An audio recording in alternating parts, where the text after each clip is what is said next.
Business લો એનો unit 1 question number 3.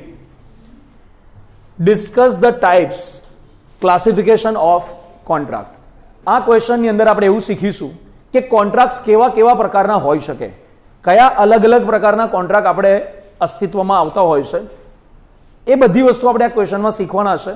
બીજી વસ્તુ, આ ક્વેશ્ચન એમસીક્યુના પોઈન્ટ ઓફ વ્યૂથી મોસ્ટ ઇમ્પોર્ટન્ટ ક્વેશ્ચન છે, એટલે આપણે એને એ પોઈન્ટ ઓફ વ્યૂથી પણ આપણે સમજવાનું સાથે ચાલુ રાખજો. જ્યાં જ્યાં તમને લાગે ત્યાં અંડરલાઈન પણ આપણે કરતા રહીશું.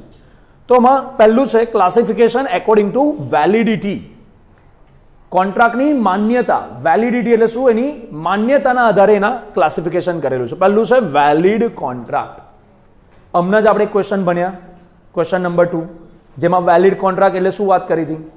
જ્યાં આગળ પેલા 9 એસેન્શિયલ એલિમેન્ટ્સ હોય, એ એસેન્શિયલ એલિમેન્ટ્સ હોય તો એને આપણે વેલિડ કોન્ટ્રાક્ટ કેવું, આપણે આ ક્વેશ્ચનમાં ભણ્યા હમણાં. ચલો જુઓ તો, valid contract is that contract which is enforceable by law. It possesses all the essential elements of valid contract. Valid contract તમારે બનાવવો હોય તો એસેન્શિયલ એલિમેન્ટ્સના બધા મુદ્દા એમાં હોવા જોઈએ. સચ એઝ, કયા કયા મુદ્દા હોવા જોઈએ, પછી અમારે તમારે જે પેલા 9 પોઈન્ટ છે ને એ લખી નાખવાના. 9 લખવા જરૂરી નથી, જેટલા યાદ આવે, offer acceptance, lawful object, legal consideration, બરાબર, આવા ફ્રી કન્સન્ટ, જે યાદ આવે ને એટલા લખી નાખી શકાય તમારથી. આમ તો તમને 9 યાદ રહેવા જ જોઈએ, કારણ કે એ ક્વેશ્ચન મોસ્ટ ઇમ્પોર્ટન્ટ છે. બીજો પોઈન્ટ, વોઇડેબલ કોન્ટ્રાક્ટ. એવો કોન્ટ્રાક્ટ જે છે અત્યારે વેલિડ, જે છે વેલિડ, પણ જેને વોઇડ કરવો હોય તો કરાવી શકાય. સાહેબ આવું કેવી રીતના, સમજાવું. આ વ્યક્તિને મેં બંદૂક બતાડીને એનું ઘર મારા નામ પર લખાવડાવી દીધું, બરાબર. હવે મેં તો એકવાર લખાવડાવી લીધું છે, હવે એ પાર્ટીના ઉપર છે કે એ કોન્ટ્રાક્ટને એને રદ કરાવવો છે કે નહીં કરાવવો.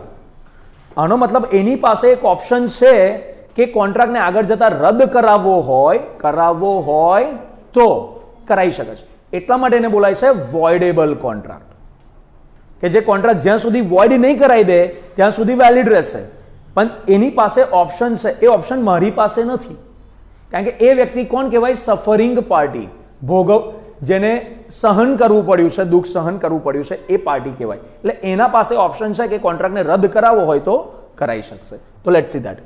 It is that contract which can be avoided, કરી દેજો, avoided at the option of one whose consent is not free but not by all. મતલબ એવો જ પાર્ટી, એ જ પાર્ટી કોન્ટ્રાક્ટને રદ કરાવી શકશે જેની કન્સેન્ટ ફ્રી નથી. આપણા કેસમાં હમણાં વાત શું કરી, આપણે રિવોલ્વર બતાડીને એનું પ્રોપર્ટી લખાવડાવી લીધી, તો એ આપણે કોન્ટ્રાક્ટ રદ નહીં કરાવી શકીએ. રદ કોણ કરાવી શકશે, સામેવાળી party, right. Next, a contract in which consent is obtained by coercion, ધાક ધમકીથી, undue influence, it is voidable at the option of aggrieved party, suffering party, injured party, basically જેનું નુકસાન થયું છે એ party. Example, Mr. X obtains the consent from Mr. Y by showing revolver. Same એ જ ઉદાહરણ છે. Mr. Y can avoid such contract. This is voidable contract. A voidable contract continues to be valid if aggrieved party is avoiding it. શું મતલબ થયો? આ વ્યક્તિ જેને, ધારો કે હું એ વ્યક્તિ છું, મને કોઈ રિવોલ્વર બતાડીને મારી પ્રોપર્ટી લખાવડાવી લીધી, તો મારા ઓપ્શનમાં છે, મારા હદમાં છે કે હું ઈચ્છું તો કોન્ટ્રાક્ટને રદ કરાવી શકું છું, પણ હું જ્યાં સુધી રદ નહીં કરાવું ત્યાં સુધી આ કોન્ટ્રાક્ટ કેવો કહેવાશે, વેલિડ કહેવાશે. પડી ગઈ ખબર બધાને? પરફેક્ટ. આગળ વાત કરીએ, વોઇડ કોન્ટ્રાક્ટ. થર્ડ પોઈન્ટ કયો આપ્યો છે, void contract. Some contracts are valid in the beginning, કરો underline, valid in the beginning. શરૂઆતમાં કોન્ટ્રાક્ટ વેલિડ હતો, but later on due to some reasons they do not remain enforceable and become void. કોઈક એવી ઘટનાઓ બની, કોઈ એવા કારણો ઊભા થયા કે જેના કારણે કોન્ટ્રાક્ટ શરૂઆતમાં વેલિડ હતો, પણ પછીથી એવી કોઈ કારણો બન્યા જેનાથી હવે કોન્ટ્રાક્ટ વેલિડ રાખી શકાય તેવો નથી, એન્ફોર્સેબલ રાખી શકાય તેવો નથી. તો આવા કોન્ટ્રાક્ટને શું કહીશું? Void contract. આગળ example, a playback singer enters into a contract to give a program at musical program. અહીંયા પ્રોગ્રામની જગ્યાએ કર દો, to give performance at musical program. Now he dies before the date of performance of contract. Here performance of this contract becomes impossible, so it is void contract. સમજાવો.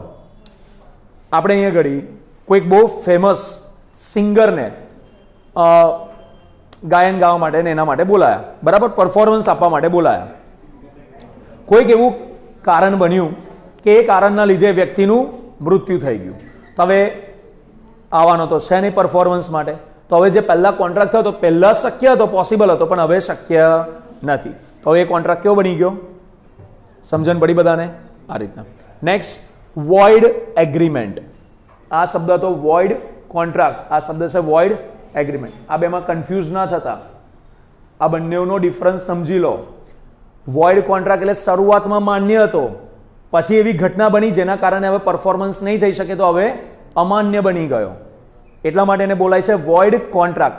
અહીંયા શબ્દ સમજો, void agreement છે એટલે એવા એગ્રીમેન્ટ જે શરૂઆતથી જ અમાન્ય હોય, જેમ કે માઇનર સાથેનું એગ્રીમેન્ટ, બરાબર. જોઈએ, a void agreement is such which is not enforceable by law. It has no legal existence from very beginning. શરૂઆતથી જ જેનું કોઈ કાયદાકીય અસ્તિત્વ આવી શકતું નથી એવા એગ્રીમેન્ટને શું કહીશું? Void agreement. Example, agreement without consideration. તમે કન્સિડરેશન વગરનું એગ્રીમેન્ટ કરો અથવા તો માઇનર સાથે એગ્રીમેન્ટ કરો તો આવા બધા એગ્રીમેન્ટ કેવા કહેવાય છે? વોઇડ એબ ઇનિશિયો. હમણાં એક શબ્દ બોલ્યા હતા આગલા ક્વેશ્ચનમાં, વોઇડ એબ ઇનિશિયોનો મતલબ શું થાય? શરૂઆતથી અમાન્ય. આગળ ફિફ્થ પોઈન્ટ છે અનએન્ફોર્સેબલ કોન્ટ્રાક્ટ. એવો કોઈ કોન્ટ્રાક્ટ કે જે એન્ફોર્સ ના કરાવી શકીએ, જેનું કોઈ કાયદાકીય માન્યતા ના અપાવડાવી શકીએ, તો એવો contract. It is that contract which is not enforceable in the court of law due to some legal or technical defect.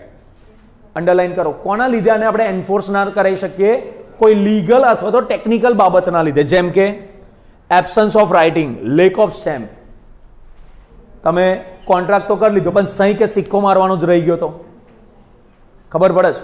તમારે તમારી કંપનીનો સિક્કો મારવાનો રહી ગયો તો કોન્ટ્રાક્ટને આપણે વેલિડ કરાવી શકીએ ખરા? એન્ફોર્સ કરાવી શકીએ ખરા? ના થઈ શકે. લાસ્ટ પોઈન્ટ આનો છે illegal agreement.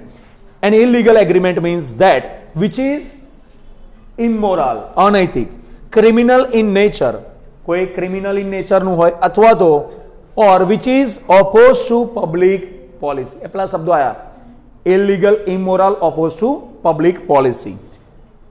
N agreement to supply smuggled goods. આવા આ શું કહેવાય? આ કેવું એગ્રીમેન્ટ કહેવાય? ઇલીગલ, બરાબર. Illegal agreement. ટેક્સની ચોરી કરીને તમે કોઈક આ સ્મગલિંગ કરેલો માલ તમે વેચવાનો કોન્ટ્રાક્ટ એગ્રીમેન્ટ કરો તો આ કેવું એગ્રીમેન્ટ કહેવાય? ઇલીગલ એગ્રીમેન્ટ કહેવાય. ક્લિયર થઈ ગઈ વાત? તો આ 6 પોઈન્ટ થયા. વેલિડિટીના બેસિસ પર કોન્ટ્રાક્ટનું ક્લાસિફિકેશન કર્યું.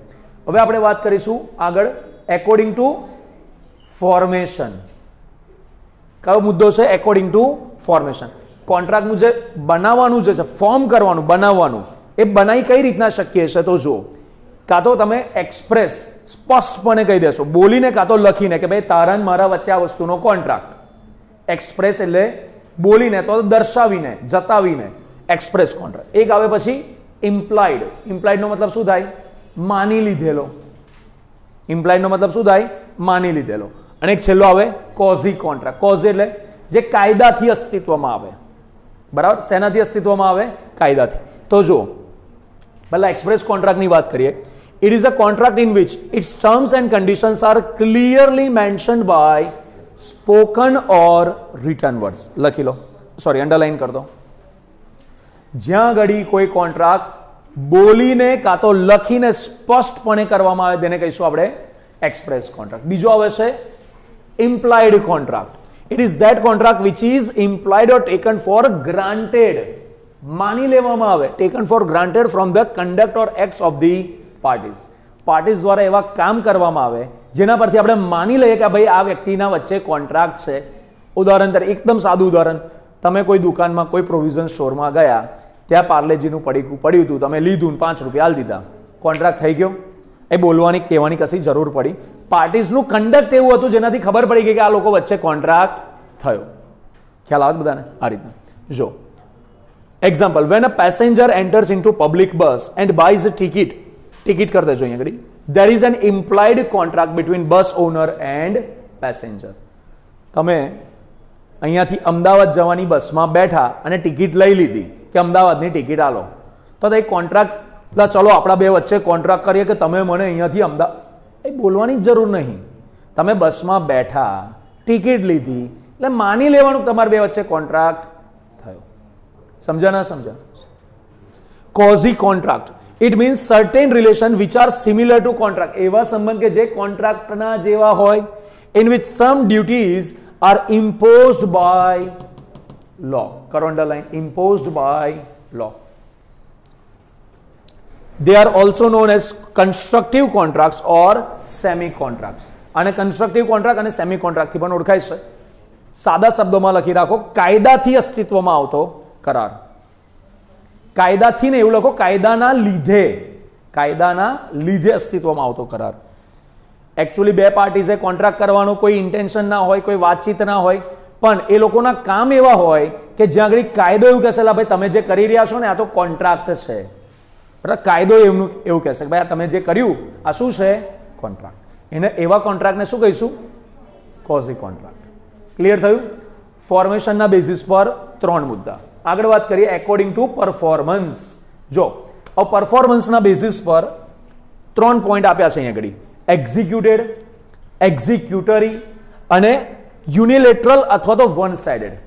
શબ્દ પરથી સમજાય દો. એક્ઝિક્યુટેડ એટલે જ્યાં ઘડી બંને પાર્ટીઝે શું કર્યું છે? કોન્ટ્રાક્ટનું પરફોર્મન્સ આપી દીધું છે. એક્ઝિક્યુટેડ નો મતલબ શું થાય?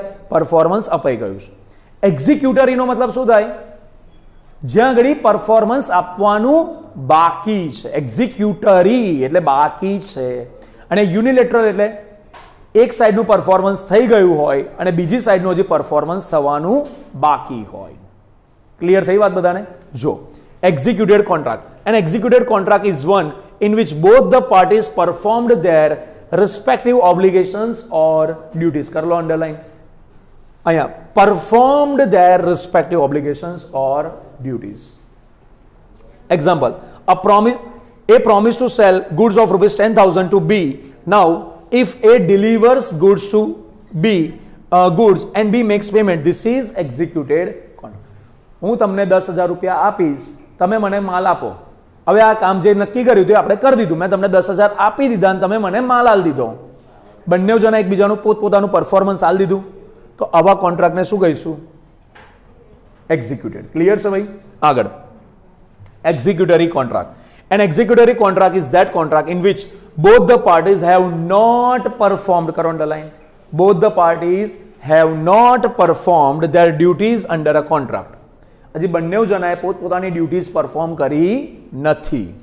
Example, in a contract of sale, if the seller has to deliver the goods and buyer has to pay the price in future, it is executory contract. મતલબ ના તો હજી સેલરે માલ મોકલાયો છે, ના બાયરે હજી રૂપિયા આપ્યા છે, બંને પોતપોતાનું પરફોર્મન્સ બાકી છે. તો આવા કોન્ટ્રાક્ટને શું કહીશું? Executory contract. A contract may be partly executed and partly executory પણ હોઈ શકે. મતલબ થોડું એક સાઇડેડ અથવા તો થોડું પરફોર્મન્સ થઈ ગયું છે અને થોડું પરફોર્મન્સ બાકી છે, આને પણ આપણે એક્ઝિક્યુટરી કોન્ટ્રાક્ટ કહીશું. બરાબર? જેમ કે if seller delivers goods and buyer has not yet paid the price, it is partly executed. For example, સમજો, મેં તમને માલ પહોંચાડી દીધો પણ તમે લોકો હજી મને રૂપિયા આપ્યા નથી, તો પાર્ટલી એક્ઝિક્યુટેડ થઈ ગયો અને પાર્ટલી હજી એક્ઝિક્યુટરી છે. ક્લિયર છે વાત? એન્ડ લાસ્ટ પોઈન્ટ આમાં કયો છે? Unilateral or one sided contract. It is that contract in which only one party has to perform his duty or obligation at the time of formation of contract. કોન્ટ્રાક્ટના formation વખતે ફક્ત એક જ પાર્ટીએ શું કરવાનું છે? પોતાનું પરફોર્મન્સ આપવાનું છે. This is because the other party has already fulfilled his obligation at the time of contract or before the formation of contract.